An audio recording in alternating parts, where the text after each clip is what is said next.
नमस्कार जी, संगम फॉलोअप में आपका स्वागत है। मैं हूं अंकित वर्मा। दिल्ली पुलिस की स्पेशल सेल को एक बड़ी कामयाबी हाथ लगी है। सहारनपुर ने पुलिस के आतंक का टेक्नीशियन कहे जाने वाले एजाज शेख को रेलवे स्टेशन से गिरफ्तार किया है। एजाज शेख ही साल 2010 में हुए दिल्ली के जामा मस्जिद और पुणे ब्लास्ट का आरोपी है। गिरफ्तार आतंकी एजाज शेख से यूपी एटीएस भी पूछताछ करेगी। एटीएस स्पेशल सेल के संपर्क में है।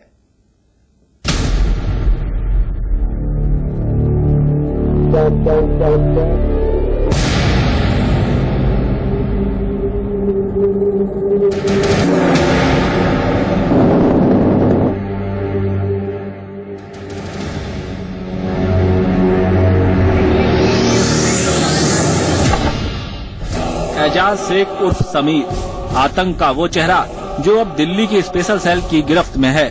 सितंबर 2010 में दिल्ली की जामा मस्जिद पर हमले का मास्टरमाइंड एजाज शेख को स्पेशल सेल ने सहारनपुर के रेलवे स्टेशन से गिरफ्तार किया है। एजाज को पुलिस ने उस वक्त धर दबोचा जब वो मुरादाबाद से गाड़ी से कहीं जा रहा था। एजाज शेख के पकड़ने के बाद ये जो मिस्ट्री थी इसका खुलासा हुआ और ये पता चला कि जामा मस्जिद जो ब्लास्ट टेररिस्ट एक्टिविटीज केसेस जो हुए थे, firing as well as blast, और उसके बाद शीतला घाट वाराणसी में जो ब्लास्ट हुई थी, उसके बाद जो ईमेल भेजे गए थे, ये ईमेल एजाज शेख ने ही भेजा था। एजाज शेख की गिरफ्तारी पुलिस के लिए एक बहुत बड़ी कामयाबी है। पुणे का रहने वाला एजाज शेख तकनीकी विशेषज्ञ माना जाता है और इंडियन मुजाहिदीन का महत्वपूर्ण सदस्य है। ये इंडियन मुजाहिदीन का एक की ऑपरेटिव है, टेक्निकली क्वालिफाइड पर्सन है।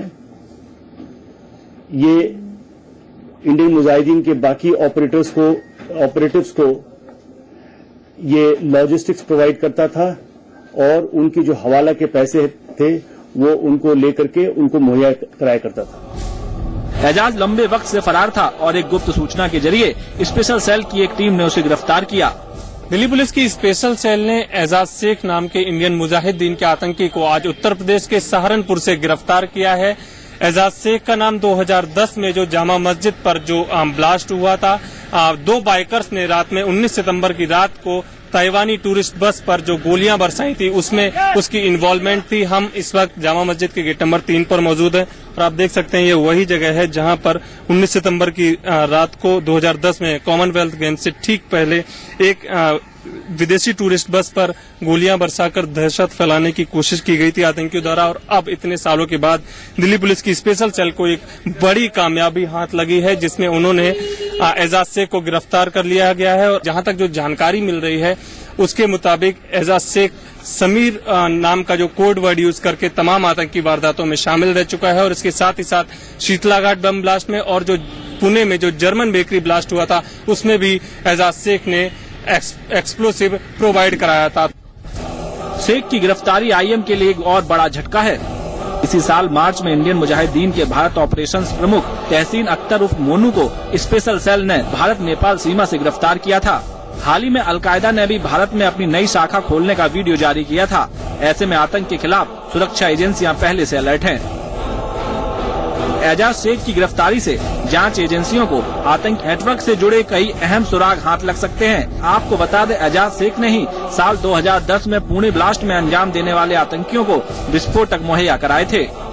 जहां तक जानकारी मिल रही है उसके मुताबिक समीर नाम का कोड वर्ड यूज करके एजाज शेख तमाम आतंकी वारदातों में शामिल रह चुका है। और आप तस्वीरों में देख सकते हैं अब जरूर जामा मस्जिद में सुकून है, सुरक्षा व्यवस्था बढ़ाई गई है, लेकिन लगातार इस एरिया बहुत घना इलाका है, सेंसिटिव एरिया है। इसको लेकर 2006 में भी आतंकी वारदात हुई थी, 2010 में फिर से आतंकी वारदात हुई। हालांकि उसके बाद जरूर कोई बहुत बड़ी वारदात नहीं हुई है, लेकिन दिल्ली पुलिस ने एक खास सुरक्षा व्यवस्था, एक खास सुरक्षा घेरे में जामा मस्जिद को ढक कर रखा है। और पुलिस की जानकारी के मुताबिक एजाज शेख का नाम शीतला घाट ब्लास्ट में और पुणे में जो जर्मन बेकरी ब्लास्ट हुआ था उसमें भी सामने आया है। खैर अब यहाँ के लोगों को और पुलिस को भी उम्मीद है कि इस आतंकी के सहारे पुलिस के हाथ और जो बाकी के आतंकी और जो तमाम वारदातों में इन्वॉल्व थे उन तक भी बहुत जल्दी पहुंचेंगे। कैमरामैन गौरव चतुर्वेदी के साथ अनुज शुक्ला, जी मीडिया, दिल्ली। 19 सितंबर 2010 यही वो दिन था जब दिल्ली की जामा मस्जिद के गेट नंबर 3 पर एक बस को आतंकियों ने अपना निशाना बनाया था।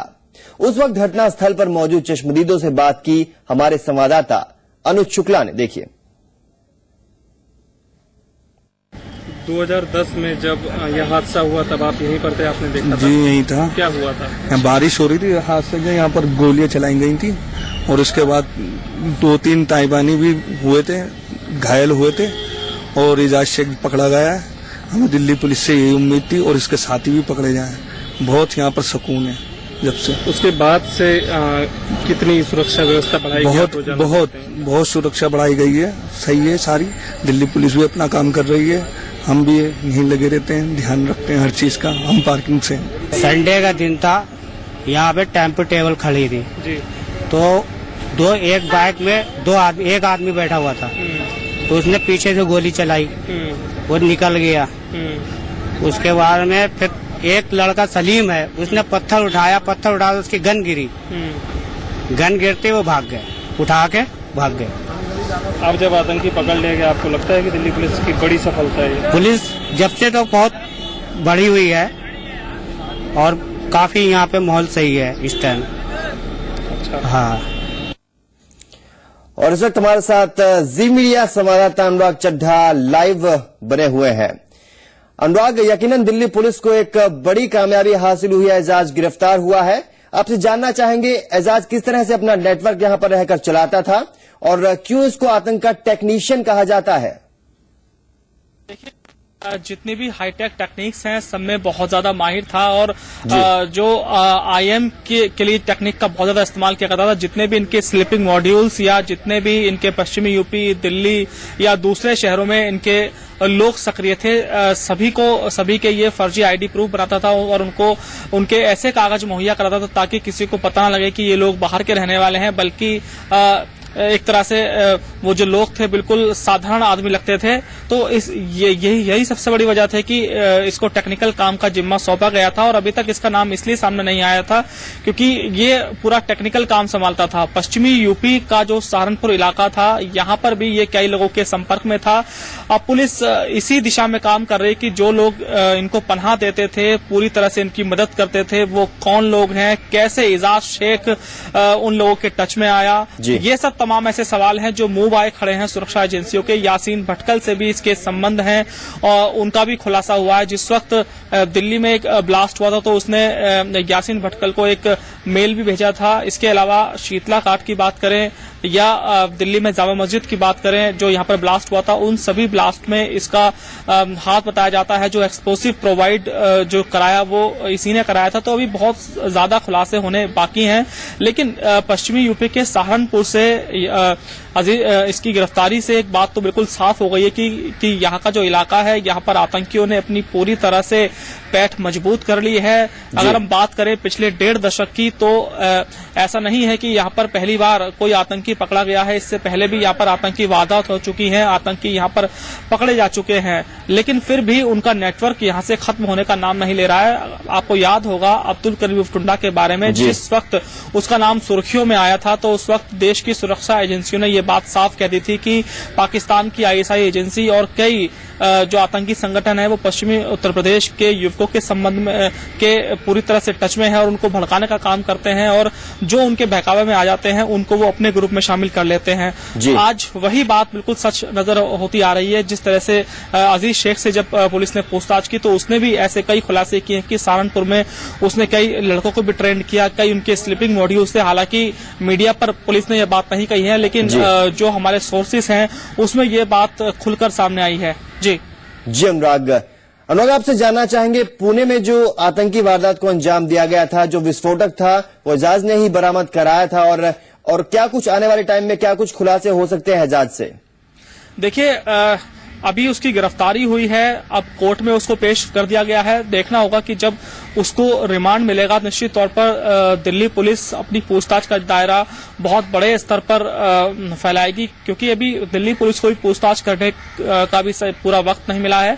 जब रिमांड होगा तो उसमें तमाम तरह की पूछताछ होंगी। ये भी देखने में आएगा कि जो इंडियन मुजाहिदीन के कौन कौन से ऐसे सरपरस्त हैं जो पश्चिमी यूपी में रहते हैं या दिल्ली में रहते हैं, और बाहर जो ब्लास्ट हुए हैं दिल्ली के बाहर, उनमें किस तरीके से इसका रोल था, कैसे ये एक्सप्लोसिव प्रोवाइड कराता था, कहां से इसने टेक्निकल की शिक्षा हासिल की। तो पूरा का पूरा एक नेटवर्क है जिसका अभी खुलासा होना बाकी है। लेकिन दिल्ली पुलिस के जो बड़े अफसर हैं इस कामयाबी के बाद फूले नहीं समा रहे। उनका कहना है कि जब इससे पूछताछ वो करेंगे तो कई सनसनीखेज खुलासे होंगे, और सबसे बड़ी चुनौती अंकित यही है कि जहां जहां ये रहा, निश्चित तौर पर इसके बड़े मददगार यहां पर रहे होंगे, और जो लोग इसके टच में आए वो भी पश्चिमी यूपी के लिए बहुत बड़ा खतरा बने हुए हैं। उनकी गिरफ्तारी किस तरीके से होगी, ये सब अब दिल्ली पुलिस के लिए बड़ी चुनौती है। जी अनुराग, पिछले कई सालों से देखा गया अनुराग, जितने भी आतंकी पकड़े जाते हैं वो अपना नेटवर्क पश्चिमी यूपी से चलाते हैं, तो कहीं ना कहीं किस तरह की चूक रह जाती है उत्तर प्रदेश में जो आतंकी यहां पे वारदात देते हैं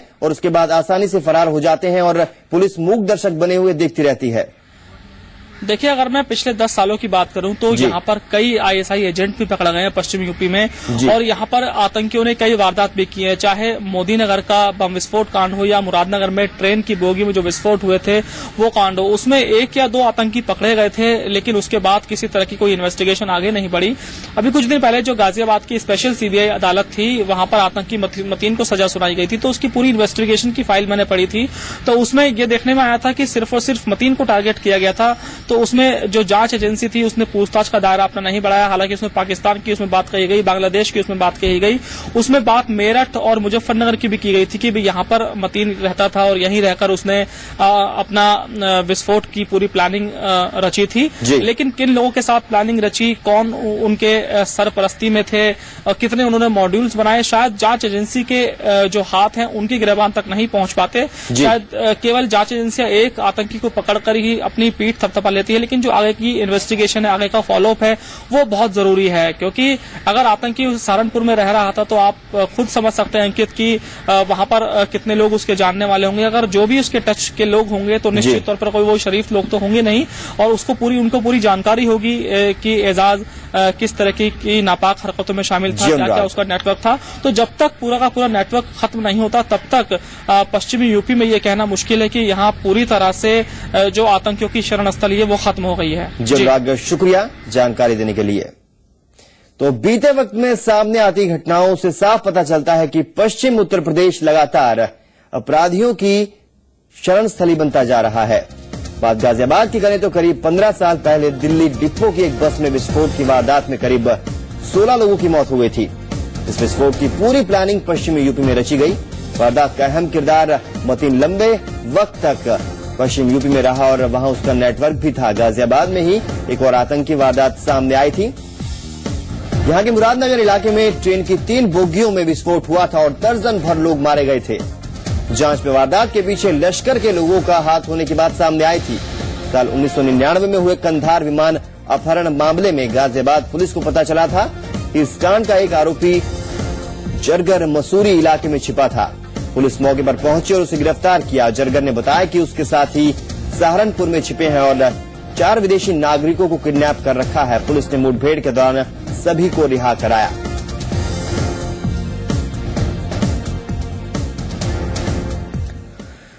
और अब हम आपको बताते हैं आखिर इंडियन मुजाहिदीन है क्या। इंडियन मुजाहिदीन यानी मुट्ठी भर लोगों से वजूद में आया एक ऐसा संगठन, एक ऐसा नाम जिसकी नींव और बुनियाद अगर दोनों आतंक के पत्थर से रखी गई तो पूरी इमारत भी आतंक की स्याह ईंटों से ही बुलंद खड़ी की गई। और ये सब परवान चढ़ा हमारे आपके इर्द गिर्द यानी मुल्क की सरहदों के भीतर ही। बावजूद इसके हमारी तमाम सुरक्षा एजेंसियां, लेचर इंटेलिजेंस यूनिट हाथ पर हाथ धरे बैठी रहीं। साल 2006-2008 इसी वक्त के दौरान सिमी यानी student Islamic movements of India पर शिकंजा धीरे धीरे बढ़ता गया। संगठन पर बैन पहले ही लग चुका था और अब बारी थी इसके हुक्मरानों पर शिकंजा कसने की। लिहाजा एक एक कर सिमी के कई बड़े चेहरों को कानून की बेड़ियों में समेट दिया गया। बस यहीं से आगाज हुआ इंडियन मुजाहिदीन का, यानी साफ था कि इंडियन मुजाहिदीन का आगाज सिमी के टूटने से हुआ। और इसके पीछे सबसे बड़ा हाथ रहा खुखार आतंकी संगठन लश्कर-ए-तैयबा का। फंडिंग से लेकर प्लानिंग तक हर सीढ़ी पर पड़ोसी मुल्क में बैठे लश्कर के अमीरों ने इंडियन मुजाहिदीन का साथ दिया। सबसे पहले इंडियन मुजाहिदीन ने उत्तर प्रदेश में हुंकार भरी, जिसके बाद जयपुर धमाके हुए। फिर तो जैसे सिलसिला शुरू हो गया, बेंगलोर सीरियल ब्लास्ट हुए, उसके अगले ही दिन अहमदाबाद निशाना बना और उसके बाद सीधे राजधानी दिल्ली में बेगुनाहों को मारा गया। और साल 2010 में 3 शहर निशाना बने, जिसमें पुणे एक बार फिर से दिल्ली और वाराणसी को इस संगठन ने अपना निशाना बनाया। दोस्ती, प्यार और ब्लैकमेलिंग, जी हां, ऐसा ही कुछ हुआ बरेली की एक लड़की के साथ। लेकिन ब्लैकमेलिंग के नाम पर लड़की को महज धोखा ही नहीं मिला, बल्कि जबरन उसका निकाह कराया गया, उसे नमाज पढ़ने के लिए मजबूर किया गया। ऐसा नहीं करने पर उसके साथ हैवानियत को अंजाम दिया गया। रिपोर्ट देखिए।